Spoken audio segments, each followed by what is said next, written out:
Okay, so last week we looked at Genesis 3, verse 16. It was just the woman's judgment. It was short, sweet, but not sweet because it was very, very, well, it's judgment. It's not really sweet at all.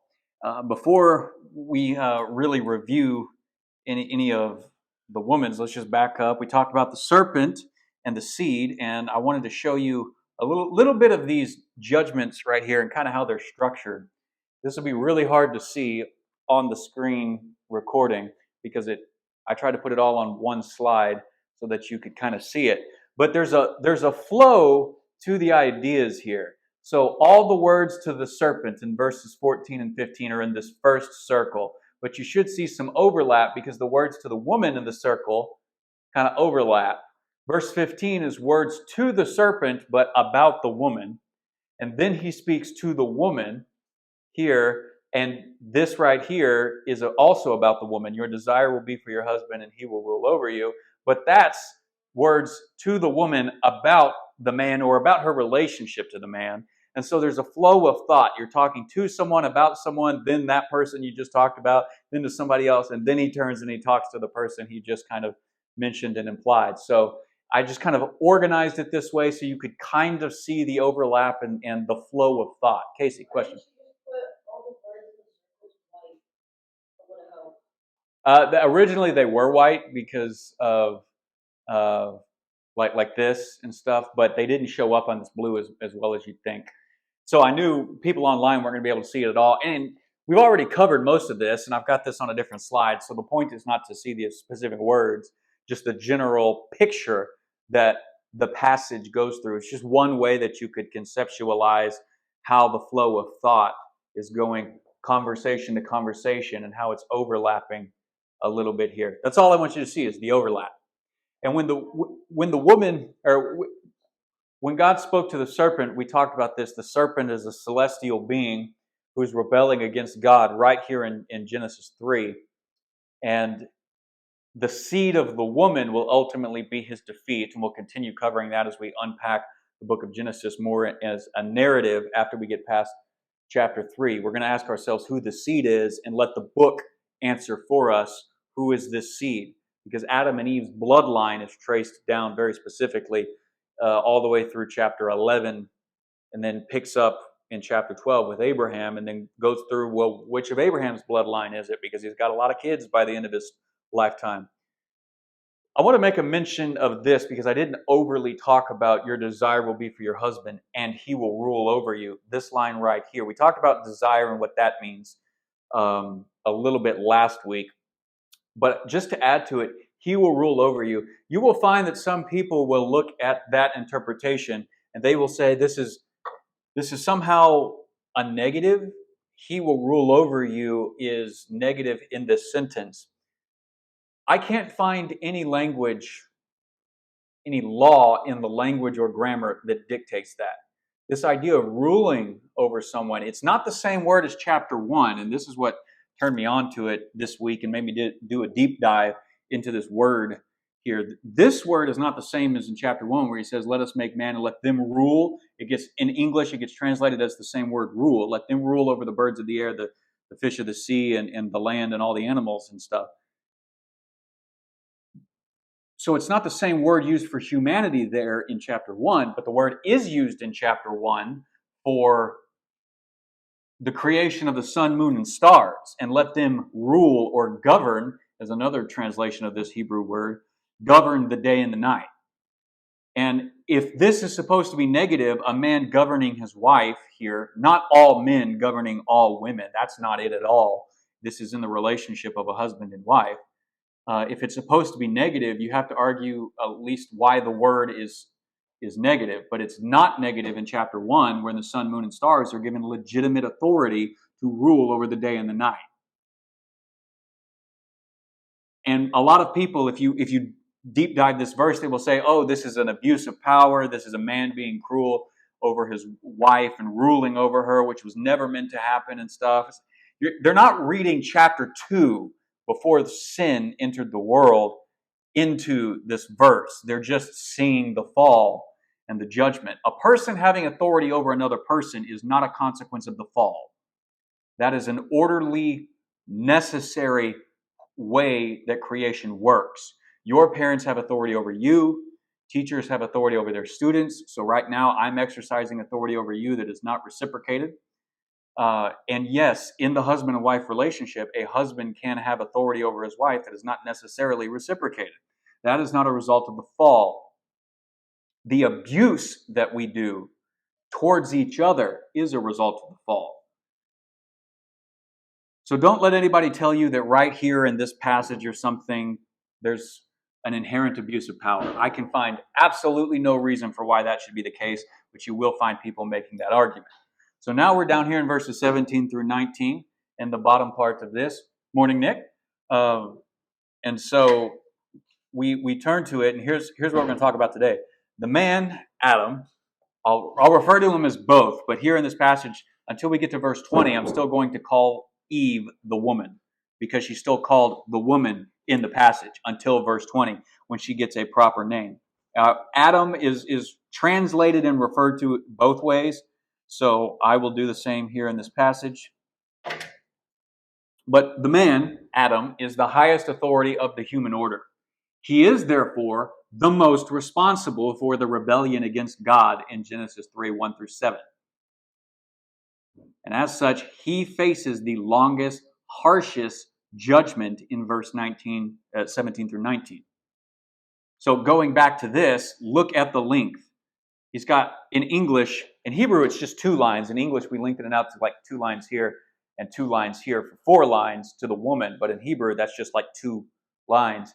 And it's like 13 words. I think I mentioned this last week. There's like 23 words to the serpent in Hebrew, 13 to the woman, but there's like 45 words in Hebrew spoken to the man in judgment. And let me just make this point and move on from it and not linger on it. A lot of the times when people, men or women, male or female, look at this verse and they say that it's part of the curse or it's part of the judgment that man rules over his wife and that it's abusive and everything. There's an aspect of truth to that because no man is perfect. All men are fallen and they abuse their power, but it's not inherently wrong to have power over another person. We'll talk about what power actually means to the biblical authors. But I want you to see that if you go through their arguments, you will never find, I've been watching for 20 years, reading for 20 years, listening to for 20 years, of people making this argument that it's wrong for a husband to have authority over his wife, but they never actually take into account that if he does have authority, he is the most responsible and has to face the higher judgment. And that people who call for, wives need to have the exact same authority and responsibility in their households as their husbands, who read Genesis 1 that way, and there is something to that out of Genesis 1. What they fail to actually take into account and make a part of their argument is the fact that if you bear that authority, you bear that judgment. That is going to happen.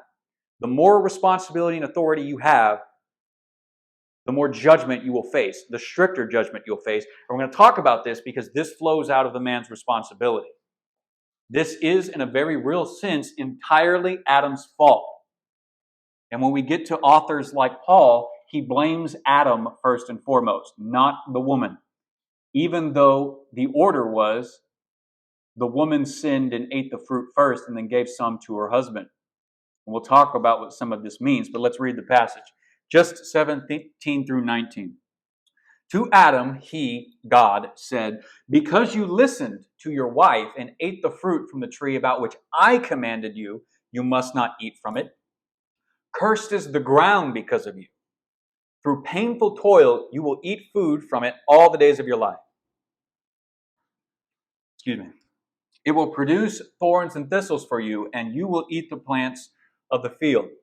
By the sweat of your brow, you will eat food until you return to the ground, since from it you were taken.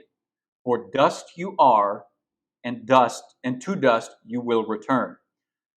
So let's take this first phrase, listening to the voice of your wife. Let's talk about this. Let's talk about listening to any voice above God, because that's not something any of us should be doing, regardless of whose human authority and power we're under. We have to remember the story thus far. God spoke directly to the man in 2:17, telling him what he's not allowed to do, and in that language explaining why he's not allowed to do it. So, this statement here is God saying very intensely to the man, because you deliberately did what I told you directly not to do. We talked about the Lion King last spring, and so you just think of Mufasa's words to Simba after he rescues him from the elephant graveyard. You deliberately disobeyed me. That's what's going on here. Woman was not there in 2:17. She was not created yet when God spoke and gave this command. She's not held responsible to the same degree that the man is, because he was told face to face, directly, Nick, if I'm looking at you and I say, do not eat that donut. Nick, don't you do it. I don't. And then he eats the donut, right? I mean, you're more in trouble with your parents when they've directly told you something and then you go and disobey them, right? Typically speaking, if you do something that you probably should have known not to do, or that somebody else told you not to do, you'll be in trouble. But it makes your parents probably a lot angrier when they tell you directly and specifically, don't do X, and you go and do X. Because the amount of direct talking or hear revelation from God about what you're not supposed to do makes you more responsible. So the text here says the woman is deceived in 3:13. Now the woman does say the serpent deceived me and I ate.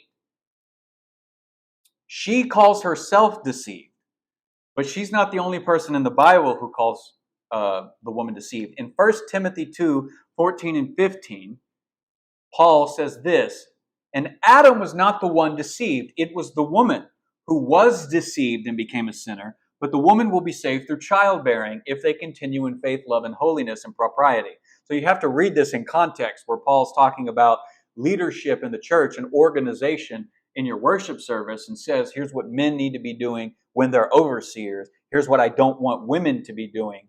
I don't want women to be the overseers. I do not allow women to oversee and have the governing authority in the church. There's a reason for that. If you're an overseer, how much greater is your judgment and your responsibility?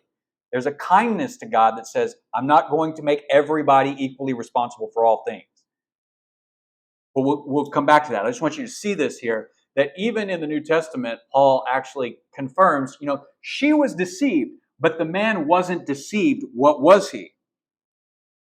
Man just flat out rebels because he has direct communication from God saying, don't do this. Okay, I think I'm going to do it. That's just flat out rebellion.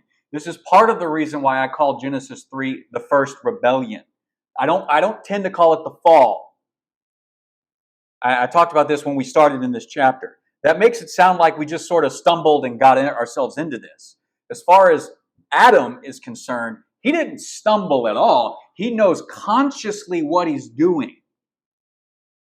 So the words of judgment to him are far more intense and consequential to all of humanity than the woman's, because he is the head and the representative, the first human and the highest human authority.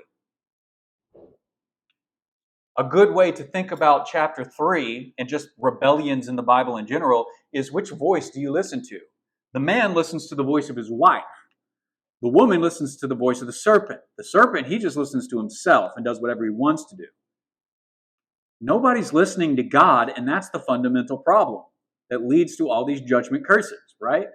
What do we say the fundamental problem with the world is? The fundamental problem with the world is that God is not allowed to rule unchallenged.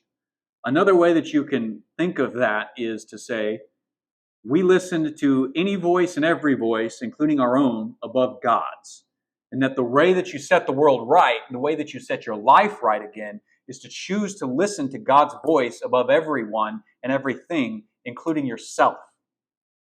Because ultimately, to follow the serpent, who's just listening to himself and doing whatever he wants to do, is to be like the serpent and just ultimately listening to your own voice, whatever you want, however you want things to go, and just doing that. But that is not a good way to live. And so here, God says to the man, cursed is the ground. Why the ground? Cursed is the ground because of you. You have to think back to the beginning of the stories, okay? Genesis 1, 11 through 13. This is day 3, part 2. On day 3 and day 6, God creates 2 things instead of 1. These are parallel. On day 3, he creates not only the land, but he makes the vegetation and the plants come up to grow on the land. There is no blessing on the plants. Like he doesn't tell the plants, be fruitful and multiply, the way that he does humans on day 6, when he creates humans second after the animals. So, despite the fact that plants are said to be good, there's no blessing to be turned to a curse here. So it's kind of the same thing as what he's spoken to the woman. He's blessed humanity and said, be fruitful and multiply. So he doesn't curse the woman in verse 16. He multiplies, and there's actually wordplay along with this. In every respect, these chapters are connected by wordplay. Let's talk about one of them. Adam is created or came out of the Adamah, the Hebrew word for ground.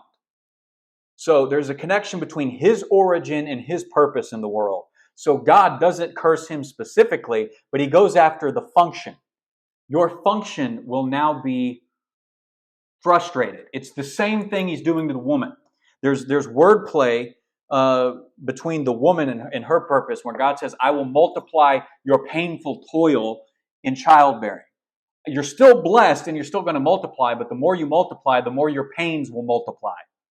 Your physical pain, because the more children you bear, the more pain you have to manage and suffer.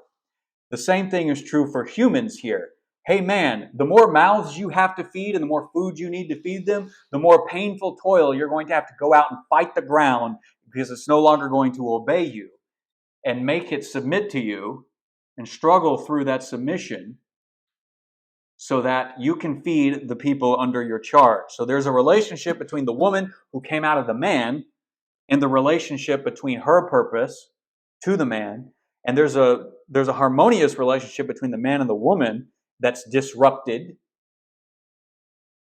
and produces conflict. And now, so man, more likely humanity here, relationship to the ground is disrupted and an ongoing conflict. So now man and woman are now in ongoing conflict, as verse 16 is trying to tell us. And now man, or humanity in general, and the ground are now in ongoing conflict, where they were not before this. The ground is just not going to cooperate with man's desires and intentions, because man has not cooperated with God's desires and intentions. You listen to somebody above me, I will take what I've placed under your authority, and I won't take it away from you. It's still under your authority, but I'm going to make it much, much harder for you to actually fulfill your purpose and use that authority. So the good land is cursed to produce both vegetation and produce, which is edible plants, and now thorns and thistles, which is language for inedible plants. So you're now going to have to painfully toil to fulfill your purpose. You're going to have to sift through not just eating freely from good fruit that God is providing for you. You didn't take my provision for you seriously. Now I'll provide 2 things for you, and one of them will be no good for you. And you'll have to work extra now to sift through all the painful toil of the thorns and thistles, just so you know what you can eat and what you can't eat. I'm going to add an extra layer to your work effort here. It will now require painful toil. Wordplay related to verse 16, this is kind of what I already covered, where the woman will fulfill her purpose through the painful toil of pregnancy and labor. The more you fulfill my blessings and multiply, the more I will multiply your painful toil in childbearing. The more you fulfill my blessing and multiply across the land, the more I will multiply humanity's struggles with the land. So the blessings remain. You will multiply, you will fulfill my purpose. But now you're going to struggle to do it, and a lot more here than you ever would have. The man's judgment is kind of related to day-to-day struggles. The woman's judgment, toil, and struggle is related to the survival of the species generation to generation. And here's kind of the thing. Husbands and wives, they have different purposes and they have different concerns. A man is more concerned with the day-to-day survival of his household and his family. A woman thinks typically more broadly about the generational aspect, at least earlier in her life. A man tends to start thinking about those things as he gets older. He starts thinking about his legacy later in life. Then he starts thinking generation to generation. By then, it's sometimes too late. So they're kind of moving in opposite directions now. Okay, verse 19. By the sweat of your brow, you will eat your food. So this is more than just a physical response to work. That is implied, but it's beyond just the fact that it's going to be hard work and you're going to sweat. This language is about mental toil, that it will take mental toil for us to fulfill our purpose across our lifetimes. Sure, intense focus, hard work will always be necessary to succeed, but there will now be emotional struggles, fears and anxieties based on this question, what if? Where God provided everything and they had no needs to think about where their next meal was coming from, God is no longer guaranteeing humanity its next meal. Hey, you reached out and you took the food that you wanted. You didn't trust me not to take that food. I wanted you to have access to the tree of life. You decided you wanted a tree to the knowledge of good and evil. You know what's good and bad so much? Go out and discover what's good and bad on your own. And while you're there, just know you're going to constantly be asking yourself this question, what if? And this question is actually designed to lead us back to God. These fears and these anxieties are designed to teach us not to rely on our own strength and power, but to go back to God and rest in Him again. It's associated with the burden that men feel day to day to provide.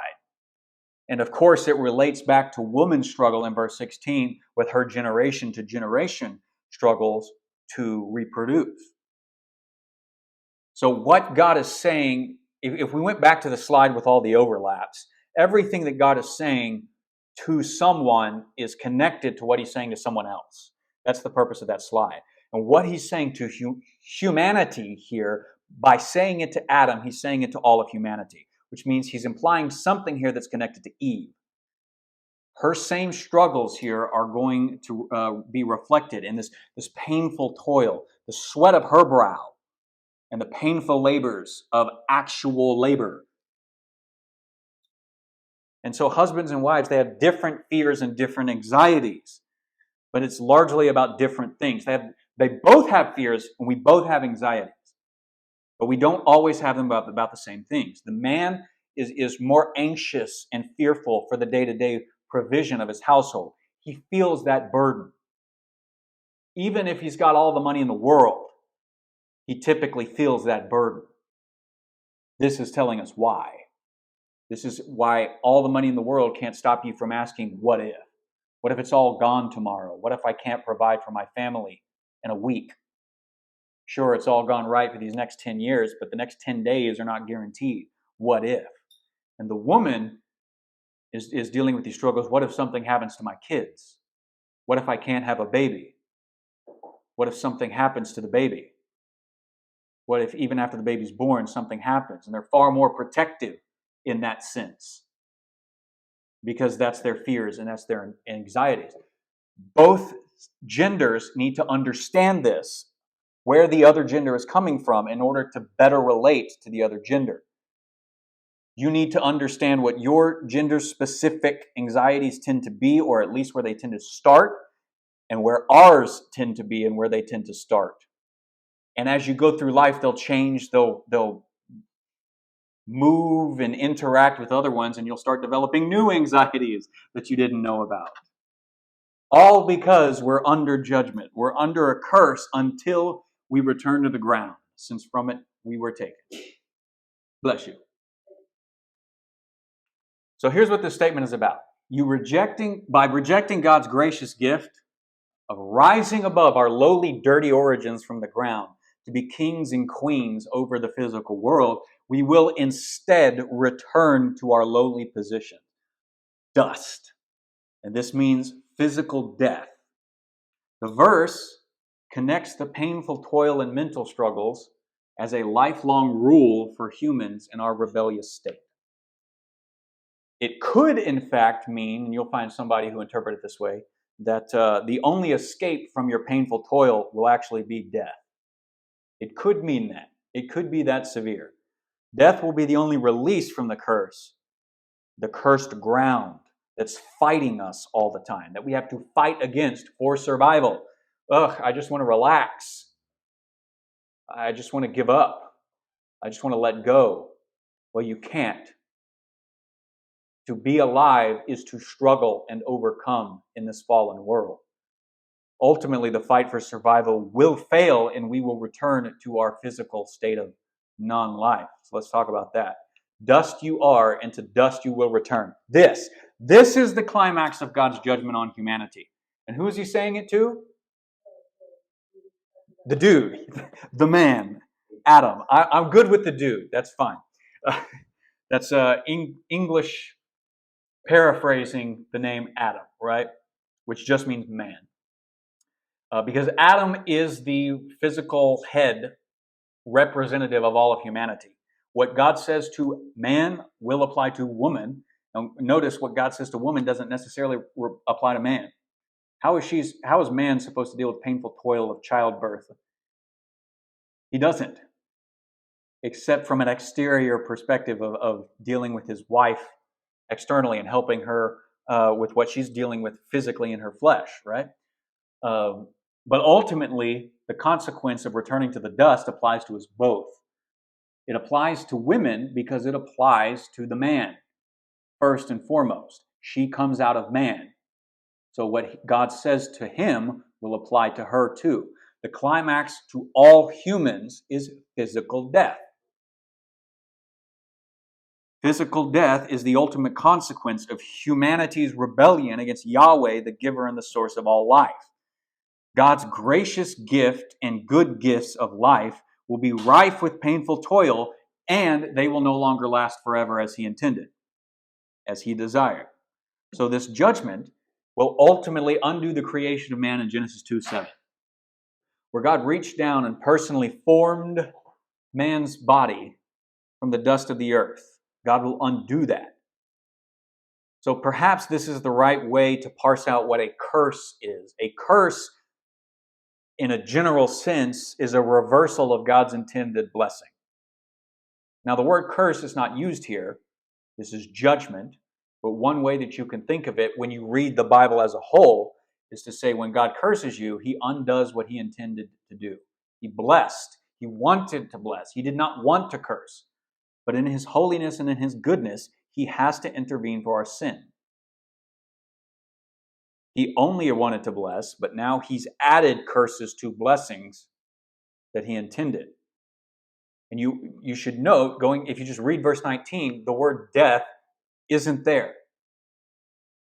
You go back to 2:17 where he says, the day that you eat of it, dying you will die. That's supposed to be 2:17, not 2:7 on this slide. It is supposed to be 2:7 here where God makes man. Here it's supposed to be 2:17. Dying you will die. Yeah, that's my bad. It's a typo. It happens. That's my one mistake for the rest of the year. So, despite the fact that death in Hebrew mot is not used here as it is in 2:17, the phrase returned to the dust reflects back in chapter 2 the state of man before God breathed the breath of life in him. So you're returned to your pre-life state. You were lifeless dust. And to lifeless dust you will return. That's how the poetry of the judgment works. That's what the author is trying to tell us. Physical death. Existence before life is non-life. Death to come is a result of non-life. And what death means in the Hebrew mind is more about separation than it is about physical death.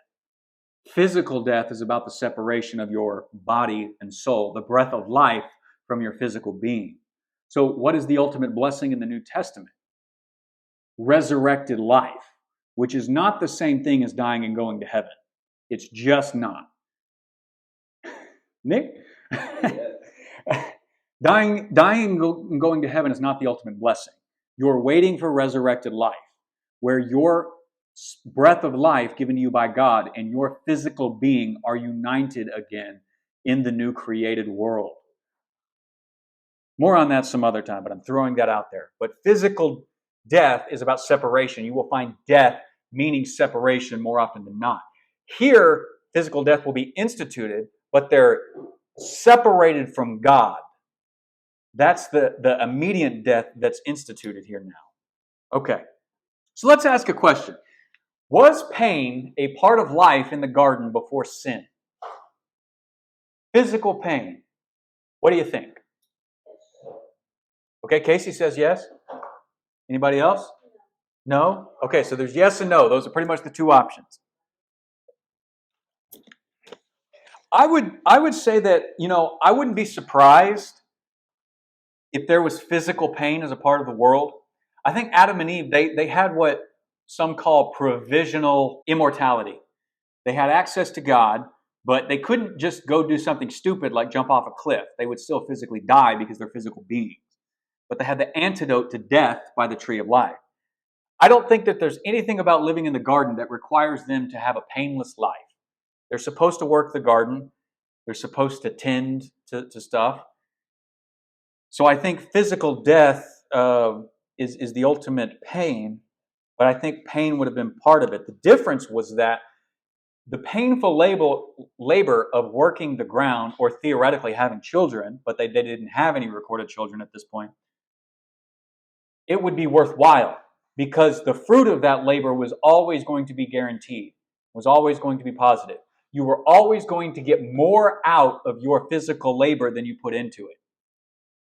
And you're going to be able to allow to rest and to heal in the garden. The difference now is that under judgment curses, not only is the amount of pain increased, but you're now going to struggle and struggle and struggle and still face the possibility that you will come up empty in your purposes. You can struggle with the ground and never grow a thing and do everything right.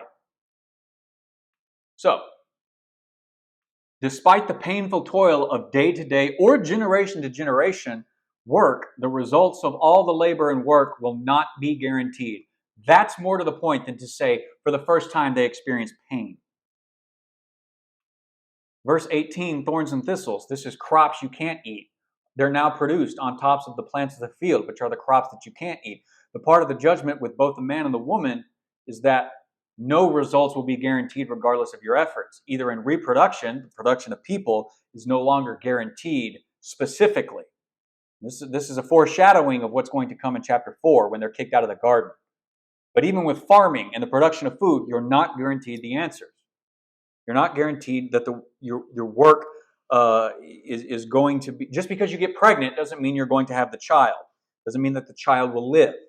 Just because you plant the seeds does not mean that you will grow edible food. That's more the point than anything else in this verse.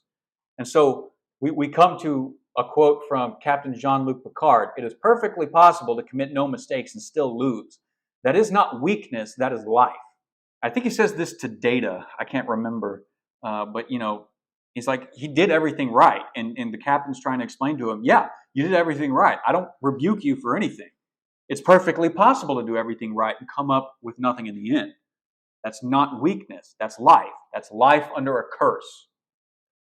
That's life under judgment. So there's no reason to think that the work and the labor of the man and the woman in the garden did not involve some level of pain.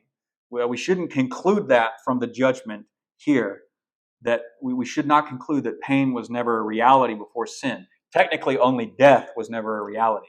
What is more likely is that the pain has increased exponentially, the results are no longer guaranteed, and that the mental challenges will be intensified from the lack of results. And this will last as long as we live. So, Adam and the woman, they've sought to rule the world on their own terms. They have reached out to gain a pseudo-wisdom of their own, to have autonomy from God. The results of their actions have been judgment for sin by the good God who created the world and who rules it above them. He is the God who sat down on the Sabbath to fill and rule creation above humanity. So God's first response to sin and evil is never to forgive it. It is always to judge it. But we'll talk more on later how, despite judgment, you can be given forgiveness. That's a conversation for another day.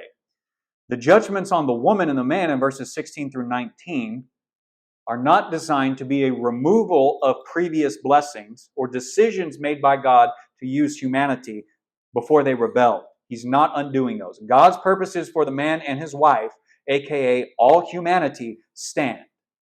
What is now introduced into their lives is a lack of certainty about their future, which naturally creates the presence of intense emotional distress. This highlighted sense of distress is fulfilling their God-given roles and purposes, is designed to drive them back to God, to seek and to understand His reign and live under His reign again, instead of living in perpetual rebellion. You guys, as teenagers, are stretching your wings in ways that, your younger siblings aren't able to stretch them yet. You can go places and you can do things that your younger siblings can't because you're older. And as you get older, you'll have more freedom to do that. The difference is the more freedom you have, the more anxiety you're going to have on how you're using your freedom and the consequences of your choices. And you'll be feeling that too.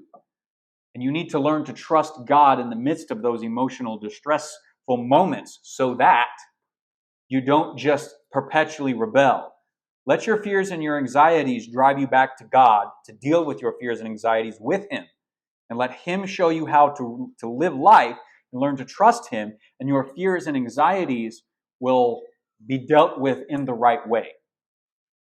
So that in the futility of their own efforts to survive and thrive is God's act of judgment and grace designed to work out their feelings, so that they take responsibility for their rebellion instead of blaming other people.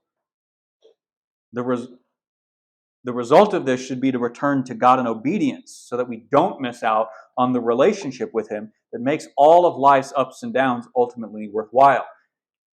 There's kind of a picture of the 7 days of creation. So Genesis 1:1 through 2:3, right here. It's all orderly, it's all put together, it's all moving in a direction. Day 7 is the height of the creation story. But oh gosh, we screwed it all up. Creation is shattered in a very real sense. It doesn't work. It doesn't function. And man is ultimately the one responsible here. So let's see what we got with the last 4 or 5 minutes here to talk about. Let's get something straight.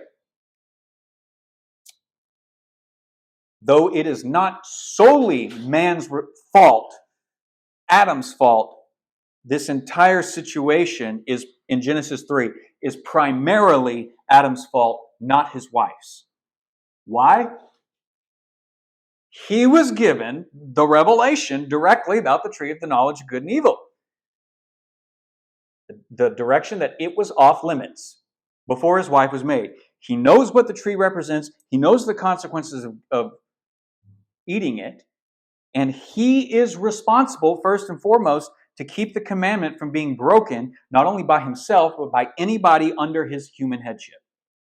If Adam is the head of humanity, and he is responsible primarily, not solely, for what the future humans do. So we learn this biblical principle. The more revelation is given to someone, the more responsibility they have to obey it, and the stricter the consequences will be for disobeying it. You can see this in the lives of major leaders and prophets throughout the Bible. Moses screws up one time and he can't go into the promised land. David kills a man and all of a sudden he is no longer allowed to build the temple. Despite all the promises that God gives him, he can't build the temple. There's in 1 Kings 13, there's a man from God who from the south in Judah travels up to the north to rebuke the Sumerian king up there, the king of Israel. And as he's traveling home, another prophet finds him and says, "Hey, why don't you come stay with me? tonight. I'll feed you, and then tomorrow you can go on your way. The guy, this man from Judah, this prophet from Judah says, I was told by God that I cannot stop. I have to go directly back. And then the prophet says, oh, I also got a revelation from God that said you could go back. So come on. And the man goes with the guy. And then while they're sitting down and eating, the guy who lied to him says, by the way, God's going to kill you for this. You won't be buried in your own homeland. And then as he gets up and leaves the next day, he's mauled by a lion. Because he was told directly by God, don't listen to anybody else's voice, listen to my voice. And when you have that level of revelation and you disobey it, you're going to be in much more trouble. And you can find this principle summarized in James 3:1. Not many of you should be teachers, my fellow believers, because you know that we who teach will be judged more strictly. Did you know that my judgment as a pastor and a teacher will be a far stricter judgment than yours? Because I am more responsible for you. I have a far greater degree of understanding of the scriptures than you. So I am far more responsible to that. Whomever has the closest relationship and access to God by his grace will be judged the strictest and the harshest. That's why Adam's judgment is the longest, the strictest, and the harshest. He defiled that connection and that responsibility. In the garden, Adam was the original king, ruling the world under God's authority, priest, commissioned to serve and to guard the garden in 2:15, and prophet. He was the one responsible for communicating God's decree in 2:17 to his wife later on. Whatever she knows or doesn't know is his responsibility. Read Ezekiel 3:16 through 21 sometime, where he talks about, if I tell a prophet to go and say something and he doesn't do it, that prophet is responsible for what I do to the person. If he goes and he tells that person what I told him to say, he will not be responsible for that person's actions. Just to summarize it here, it's the same thing in the Old Testament and the New Testament. Primary, not sole, authority and responsibility. The primary responsibility means that God calls Adam to account first in 3:9, even though Eve seems to have eaten the fruit first, because he is the highest human authority and therefore the most responsible for the situation of rebellion. When the Bible talks about authority, it means responsibility, not power to dominate. Adam is the original king, priest, and prophet commissioned directly by God. The woman's authority as a queen, priest, and prophetess derives from Adam's because she is taken out of Adam. Her purpose is also taken out of the man. Because he was made first, his authority, meaning his responsibility, supersedes her in a way that is not fully reciprocal. Therefore, so does his judgment. And that is not a small thing. And so you have to take all of this into account here. If someone has authority over another person, such as parents over their children, such as teachers over their students, such as maybe babysitters over their sitting babies, they have God-given responsibility towards their charge to see good happen to them, never to use that power to view the person they have power over as expendable so that they can achieve their own desired ends. That's not what God gives power for. This means that Adam's authority over his wife as her head means he is responsible for whatever good happens to her or doesn't happen to her as far as free will goes. And we'll pick it up next week and we'll talk hypothetically about this as we bring chapter 3 to a close and jump into chapter 4. But something to think about this week as you're reading a little bit of your homework here is why does Paul view Adam in 1 Corinthians 15 as the prototypical sinner? Why doesn't he even mention the woman? Hypothetically, if Adam fulfilled his responsibility and Eve still ate the fruit, would he be liable for her crimes? If Adam ate the fruit and Eve didn't, would Eve have to be judged from coming out of Adam? We can ask ourselves these hypothetical questions and we can talk about them. But in the end, authority must be exercised by all in possession of it in love, not selfishness or tyranny, but willing the good of another person to fulfill your responsibility towards them. So I'm only obeying God in as much as I use my authority as your teacher here to help you actually learn and obey God. And if I'm not doing that and I'm using you to achieve my own ends, I would be failing and I would be very much in trouble with God.